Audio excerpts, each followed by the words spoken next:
HOA Karen called the cops on my ranch.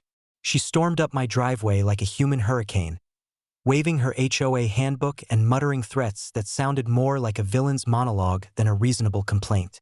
She claimed there was illegal activity on my property and insisted the authorities intervene immediately. What she didn't realize was that I owned the entire ranch, all 12,000 acres of it. Every fence, every barn, every dusty dirt road winding through the pasture.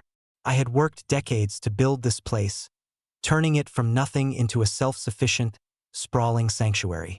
And now, here she was, certain she could dictate what happened on my land because she had a badge of imaginary HOA authority. The police arrived within minutes, responding to her frantic 911 call. Karen greeted them like a queen receiving her loyal subjects, pointing dramatically at the ranch gates and declaring, "This man is trespassing on my community's land. He must be stopped." The officers exchanged awkward glances, clearly uncertain whether to laugh or intervene. I greeted them calmly, holding the official deed to the property in my hands. "Good afternoon, officers," I said. "I believe there's been a misunderstanding. This entire property belongs to me. Every acre, every barn, every fence you see is legally mine." Karen's confidence faltered. Her face, usually so flushed with self-righteous fury, turned a peculiar shade of crimson. You can't. This isn't legal," she stammered, waving her handbook like it was a magical shield. I calmly handed a copy of my property deed to the officers, pointing out the boundaries marked with official surveys, zoning permits, and tax records. I even had a detailed map of the ranch showing the limits of HOA jurisdiction, which ended several miles short of my gates. The police nodded politely, but Karen seemed frozen in disbelief, muttering, I thought I had rights here." It wasn't just a legal issue, it was also a practical one. I had spent years preparing this ranch for situations just like this. Cameras lined the driveway, strategically angled to record every visitor.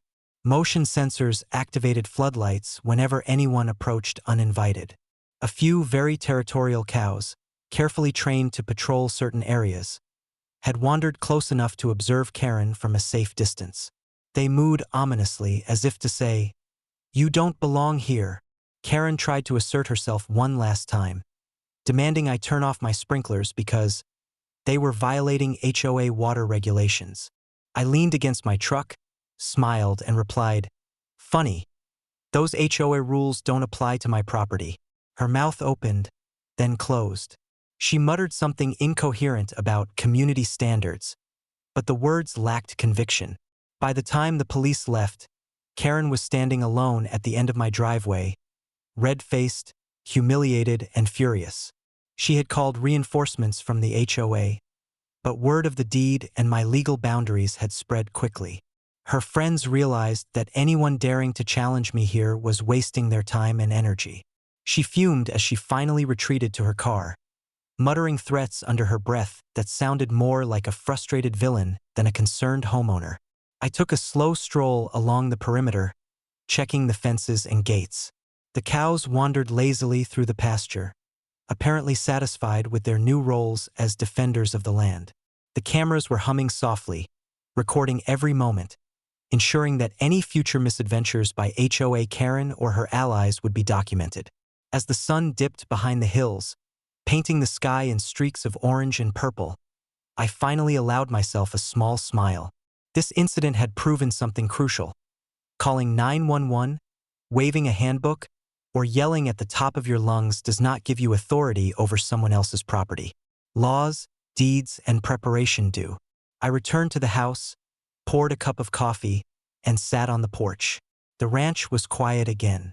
The wind rustled through the trees, the cows chewed lazily on the grass, and even the distant mountains seemed to approve of the restored peace.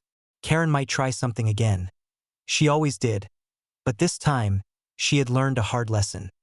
There's a very big difference between HOA rules and real property ownership.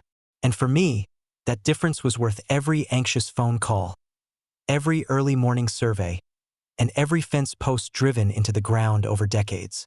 The ranch was mine, fully protected, and completely untouchable.